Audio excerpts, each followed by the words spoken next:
আসসালামু আলাইকুম। কেমন আছেন আপনারা সবাই? আমি আপনাদের দোয়া এবং আল্লাহর অশেষ মেহেরবানিতে এখন পর্যন্ত ভালো আছি। দোয়া করি আপনারা সবাই ভালো থাকেন, কারণ সবসময় কিন্তু একটা টেনশন কাজ করছে। সারা পৃথিবীর করোনার অবস্থা এত খারাপ হচ্ছে দিনে দিনে, বিশেষ করে আমাদের দেশের জন্য সারাক্ষণই কিন্তু আমি টেনশন থাকি এবং মহান আল্লাহর দরবারে সবসময় দোয়া করতে থাকি। ইনশাল্লাহ আল্লাহ তাআলা আমাদেরকে এই বিপদ থেকে রক্ষা করবেন। তো আজকে না আমি আপনাদেরকে একটা পিঠা শেখাবো, হ্যাঁ, যেটা আমি আমার ননদের কাছ থেকে শিখেছি। আমার ননদের নাম সাদা, ওকে অবশ্য আমি আদর করে সঞ্জু বলে ডাকি। তো বিয়ের পরে আমার যখন প্রথম ঈদ আর কি, আমি শ্বশুর বাড়িতে যাই রোজার সময়, তো তখন সঞ্জু এই পিঠাটা বানিয়েছিল। তখন কিন্তু সঞ্জু অনেক ছোট ছিল, হ্যাঁ, আমার বিয়ের সময় ও অনেক ছোট ছিল, স্কুলে পড়তো।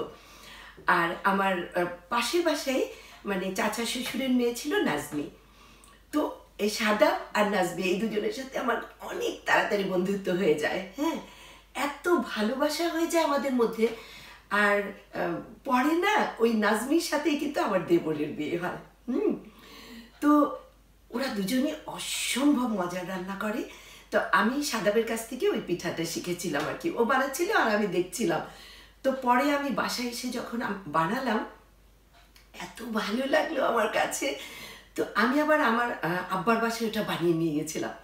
তো আমার ছোট ভাইজান যে আছে বাবুর, আমার ছোট ভাইজান এই পিঠাটা এত পছন্দ করতো, তা এখনো করে। তো আমাকে সবসময় বলে যে তোর ওই পিঠাটার সাথে কিন্তু কোনো কিছু তুলনা হয় না। তো আমি ওকে না ওই পিঠাটা বানিয়ে বয়মে ভরে দিয়ে আসতাম। ও আমাকে বলতো, জানিস আমি অফিস যাওয়ার সময় তাড়াহুড়ো লেগে যায়, খেয়ে যেতে পারি না, আমি কিন্তু তোর দুইটা পিঠা খেয়ে যাই। তো আমার খুব ভালো লাগে, ছোটো ভাইজান এত পছন্দ করে। তো এখন তো অনেক বছর থেকে বিদেশে, ওটা আর বানানো হয়নি। তো আজকে আমার মনে হচ্ছে আমি আপনাদের সাথে এটা শেয়ার করি। আর আমার শ্বশুরবাড়িতে যখন রোজা, প্রথম রোজাতে তো শ্বশুরবাড়িতেই ছিলাম, মানে বিয়ের পর প্রথম রোজা, এত মজা লেগেছে বিশ্বাস করেন। তো হতো কি, আমার শ্বশুরবাড়িতে না একদম কার্পেটের মধ্যে চাদর বিছিয়ে দাস্তারখান লাগিয়ে তারপরে সমস্ত ইফতার সাজানো হতো। সবাই চতুর্দিকে ঘুরে আমরা বসতাম, তারপরে একসাথে ইফতার করতাম। অর্ধেক ইফতার করার পর আমার শাশুড়ি আম্মা আমাদেরকে নিয়ে জামাতে নামাজ পড়তেন, মাগরিবের নামাজটা পড়তেন। তারপরে আমরা সবাই মাগরিবের নামাজ পড়ার পরে তারপরে আবার আমরা ইফতার খেতাম। অনেকক্ষণ পর্যন্ত গল্প করে করে খুব মজা লাগতো, কারণ অনেকজন তো, আমি, আমার হাজব্যান্ড, তারপরে আমার ননদ সাদা, তারপরে রাহেবার আমার দেবর, তারপরে মিন্টু ছোট দেবর, সবাই মিলে, ওর বউ, মিন্টুর বউ মিতু, তারপরে রাহেবারের বউ নাজমি। ভীষণ মজা। যদিও তখন ওদের বিয়ে হয়নি, কিন্তু পরে ওরা সবাই একসাথে হয়। আর নাজমি যেহেতু পাশের বাসায় ছিল, আর তখন থেকেই রাহেবারের সাথে তার একটু ভাব ছিল, যার জন্য খুব মজা হতো। ও চলে আসতো ইফতারের সময়। তো ইফতার খেতে খেতে না অনেক রাত হয়ে যেত, অনেক রাত পর্যন্ত আমরা আড্ডা দিতাম। তো একদিন হলো কি, সেদিন অনেক গরম ছিল, ভীষণ গরম ছিল। তারপরে আমি আমার শাশুড়ি আম্মাকে বললাম যে আম্মা, ঘরে তো থাকাই যাচ্ছে না, আজকে আমরা ছাদে ঘুমাবো। তো ছাদটা না বিশাল বড় ছাদ, আর অনেক পুরনো আমলের বিল্ডিংটা, জানিনি তো, মানে নবাব বাড়িতে এত শত বছর আগের পুরনো বিল্ডিং। আর ছাদ তো বিশাল ছাদ, আর অনেক উঁচু রেলিং ছিল। আর যেহেতু বিশাল ছাদ, তো অনেক বাতাস আসতো, হ্যাঁ, প্রচণ্ড বাতাস আসা যাওয়া করতো। তো এই জন্য আমি আমার হাজব্যান্ডকে বললাম, চলেন আমরা ছাদে ঘুমাবো। তো বললো যে আচ্ছা ঠিক আছে। তো শাশুড়ি আম্মা আমাকে বলছেন যে তোমরা ছাদে ঘুমাবা, মাঝরাতে খারাপ জিনিস হয়তো আসা যাওয়া করবে, এটা ঠিক হবে না, হ্যাঁ। তো আমার হাজব্যান্ড বলছে, না না, কিছু হবে না, আমরা তো প্রতি রাতেই আয়াতুল কুরসি পড়ে বুকে ফু দিয়ে ঘুমাই, ইনশাল্লাহ কোনো অসুবিধা হবে না। তো আমার শাশুড়ি আম্মা বললেন, আচ্ছা ঠিক আছে, তোমাদের এত শখ লাগছে, ঘুমাও। তো ছাদে আমাদের জন্য বিছানা করে দেওয়া হলো। তো অনেক রাত পর্যন্ত না আমরা ননদ দেবর সবাই মিলে আর কি অনেক রাত পর্যন্ত আমরা আড্ডা দিলাম, হাসাহাসি দুষ্টামি এগুলো করতে করতে না অনেক রাত হয়ে গেল। তো সাদাব আমাকে বারবার বলছে, ভাবি তুই ঘুমাবি, আমার কিন্তু টেনশন লাগছে, ঘুমাইস না, ছাদে কেন ঘুমাবি? তো আমি বলছি না রে, আমার খুব শখ লাগছে যে এত খোলা বাতাস, তো আমার খুব শখ লাগছে ছাদে ঘুমাবো। তারপরে অনেক রাত পর্যন্ত আড্ডা দেওয়ার পর তো ওরা তো চলে আসলো ঘুমানোর জন্য। তারপরে রাতে না তো আমরা দুজন শুয়ে শুয়ে গল্প, মানে ওরা না অনেক রাত পর্যন্ত ছিল। তো তো প্রতি রাতে না আমার হাজব্যান্ড আয়াতুল কুরসি পড়ে আমাকে ফু দিত এবং নিজের বুকে ফু দিত। এটা একদম বিয়ের পর থেকে সে সব সময় করতো।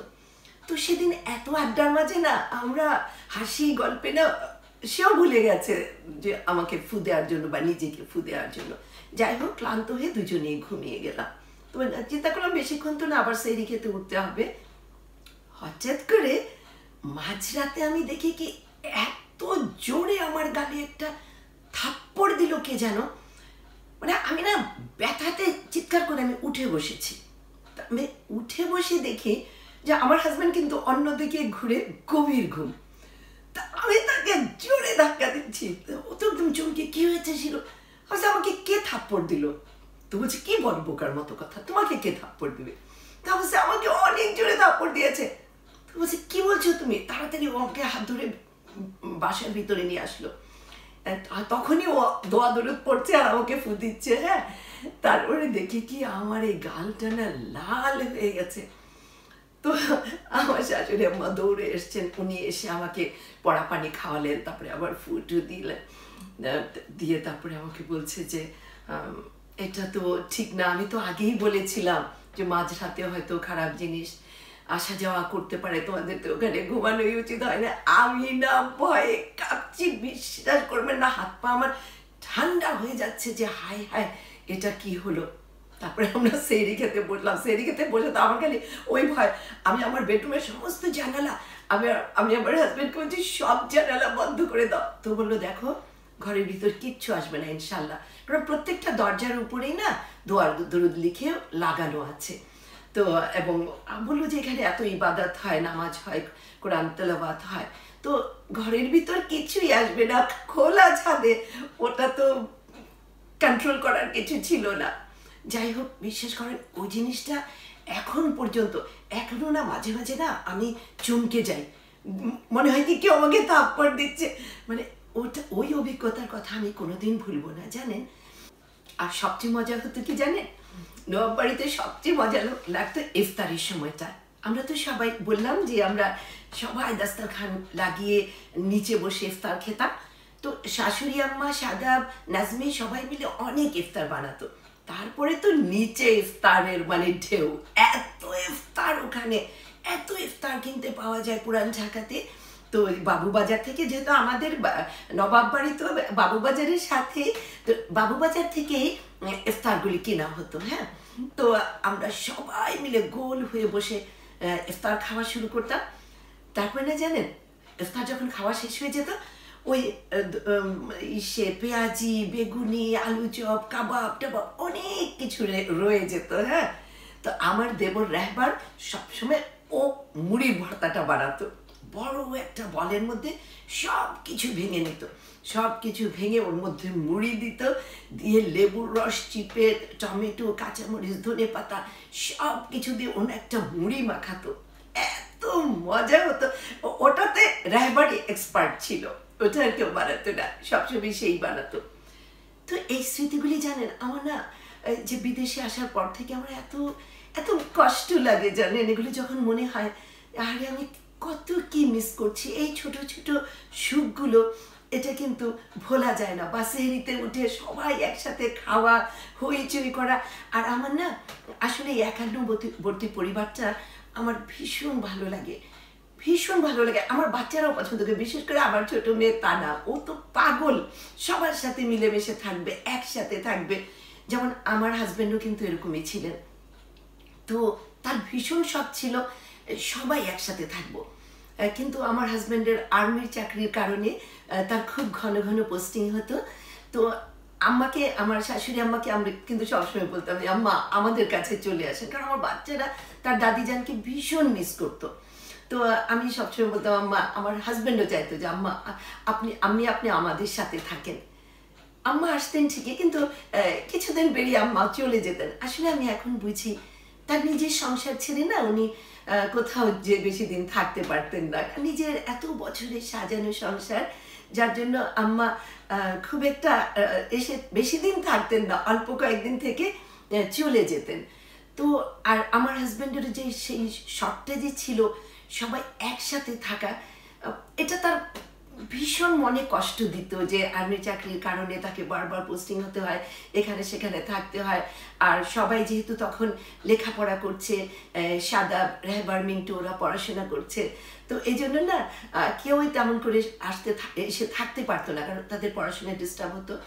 তো শুধু সামারের ছুটিতে বা ঈদের ছুটিতে ওরা চলে আসতো, তখন আমরা এত মজা করতাম, স্বপ্নের মতো দিনগুলি কাটতো। আর যখন সামারে ছিলাম তখন নাজমি আর সাদাব, ওদের যখন স্কুল বন্ধ হতো সামারের ছুটিতে 2 মাসের মতো বোধ হয়, ওরা এসে থাকতো। ইস, যা মজা করতাম তখন আমরা, আমি, সঞ্জু আর নাজমি, আমরা নিচে হাঁটতে যেতাম, এত দুষ্টুমি করতাম। আসলে সবারই বয়স খুব কম ছিল, তো সারাক্ষণই না দুষ্টুমির মধ্যে আমাদের দিন কেটে যেত। আর ওরা দুজনেই কিন্তু আমাকে তুই করে বলতো, আদর করে। হ্যাঁ, সঞ্জু তো সবসময় আমাকে তুই করে বলে, নাজমিও, যেহেতু ওরা আমার একেবারে সত্যি কথা যে ওরা আমার বেস্ট ফ্রেন্ডের মতো আর কি, খুবই ভালো বন্ধু ওরা আমার। তো সত্যি খুব মিস করি, জানেন, এই যে রোজা যাচ্ছে, একা একা ইফতার করি, হ্যাঁ, তো মনে হয় আহারে কত কি হারালাম না। খুব ইচ্ছে করে সবাইকে নিয়ে আবার ওভাবে থাকতে, একসাথে থাকবো, হাসি আনন্দ। আর একান্নবর্তী পরিবারের মধ্যে কিন্তু আমার যেটা মনে হয় অনেক বেশি ভালোবাসা থাকে, অনেক অ্যাফেকশন থাকে। হয়তো বা ছোটোখাটো ব্যাপার নিয়ে 2-1টা মনোমালিন্য হতেই পারে, একসাথে থাকলে হতেই পারে, কিন্তু ওটা কিন্তু বড় ব্যাপার না। ওই ছোটোখাটো ব্যাপারগুলি না দেখার ভান করে যদি সবাইকে ভালোবাসা যায়, সবাই একসাথে থাকা যায়, অনেক উপকার হয়, জানেন। শুধু উপকার না, ভালোবাসা তো থাকেই, সবার মন ভালো থাকে, অনেক সুন্দর একটা সম্পর্ক থাকে আমার মনে হয়। তো যাই হোক, আজকে চলেন, আমরা অনেক গল্প হয়ে গেল, আমি আসলে পিঠাটা আপনাদেরকে বানাতে শেখাবো। চলেন আমরা পিঠাটা বানিয়ে নিই। চলেন আমরা দেখে নিই কী কী করতে হবে। আমি এখানে বড় কাপের 1 কাপ ময়দা নিয়েছি। চিনি আছে, কালিজিরা আছে, তেল, লবণ আর পানি, একদম সহজ, তেমন কিচ্ছুই না। খুব তাড়াতাড়ি হয়ে যাবে। আচ্ছা, এটাতে আমি একটুখানি লবণ দিব প্রথমে, এই সামান্য একটুখানি, তেমন লবণ লাগে না। আর চিনি দিয়ে দিচ্ছি। আচ্ছা চিনিটা, আচ্ছা লবণটা আমি একটু মিলিয়ে দিই। আচ্ছা, চিনিটা দেওয়ার সময় চিনিটা না আমি মাঝখানে দেবো, অবশ্য তার আগে আমাকে তেলটা দিতে হবে। তেলটা আগে দিয়ে মাখিয়ে তারপরে আমি দেবো, ওটা দেখাচ্ছি। আচ্ছা, কালিজিরা দিয়ে দিচ্ছি। হ্যাঁ, কালিজিরা শরীরের জন্য অনেক ভালো, সেই জন্য আমার মনে হয় কালিজিরাটা এখন আমাদের খাওয়া দরকার। তো আমি কালিজিরা দিয়ে দিলাম, আর একটু মিলিয়ে নিই কালিজিরা দিয়ে, এই মিলিয়ে ফেললাম। এখন আমি তেলটা দেব, একটু তেল মিলিয়ে দিতে হবে, হ্যাঁ, তাহলে খাস্তা হবে। আমি একটু অলিভ অয়েল দিয়ে দিলাম, এবার একটু মিলিয়ে ফেলবো।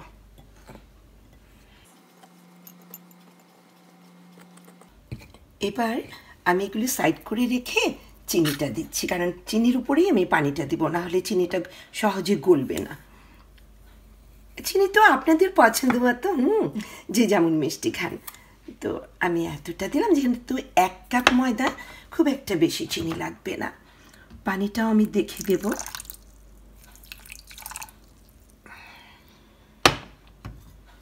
এভাবে চিনিটা গুলিয়ে ফেলতে হবে পানির সাথে হাত দিয়ে।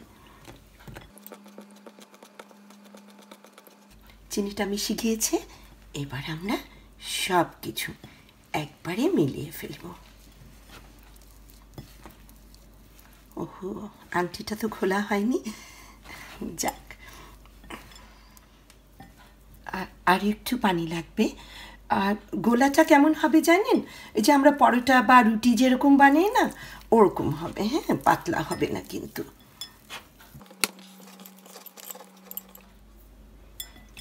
হয়ে গেল আমার ময়দাটা মাখানো। দেখেন এটা এরকম হয়েছে, হ্যাঁ, এরকম টান দিলে ছিঁড়ে যাবে। যেহেতু এটার ভিতরে একটু অয়েল আছে, তেল আছে, সেই জন্য এটা খুব বেশ মোটামুটি খাস্তাই হয়েছে। এখন আমরা এটা কিন্তু আপনারা আটা দিয়েও বানাতে পারেন, হ্যাঁ, যদিও আমি বানাইনি কখনো, তো আমার মনে হয় আটা দিয়ে বানানো যাবে। তো এইভাবে এটাকে এরকম খেজুরের শেপ দিতে হবে, হ্যাঁ, যেহেতু খেজুর পিঠা এটার নাম, তো এই জন্য এটা খেজুরের মতো করে শেপ দিতে হবে। এখানে একটু আঙ্গুল দিয়ে এরকম করে একটু চাপটা করে দিতে হবে। এরকম করে আমরা বানিয়ে ফেলবো।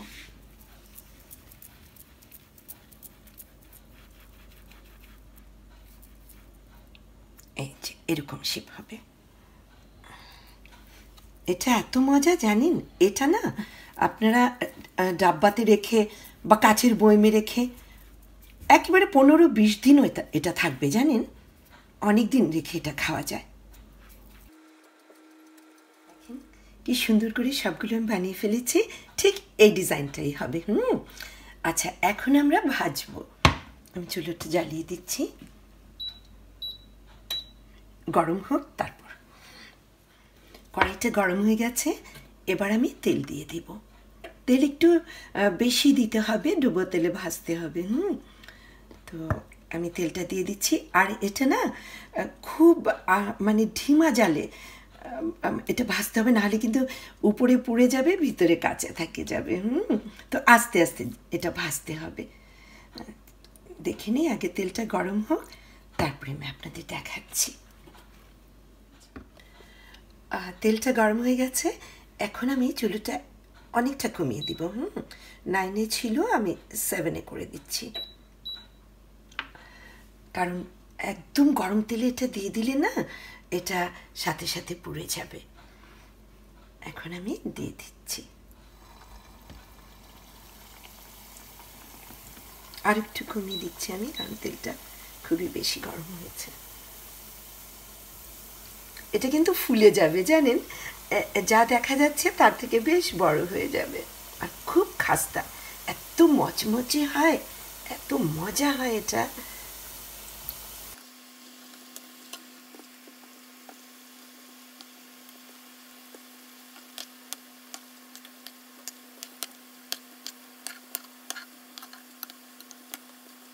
আস্তে আস্তে নেড়ে চেড়ে এটা মানে বারবার উল্টিয়ে দিতে হবে। নাহলে দেখেন খাস্তা হয়ে যাচ্ছে, ফেটে যাচ্ছে।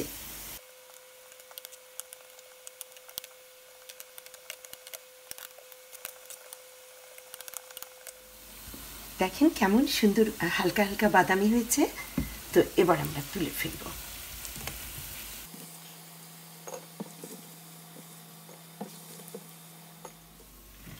এবার বাকিগুলিও আমরা ভেজে ফেলবো।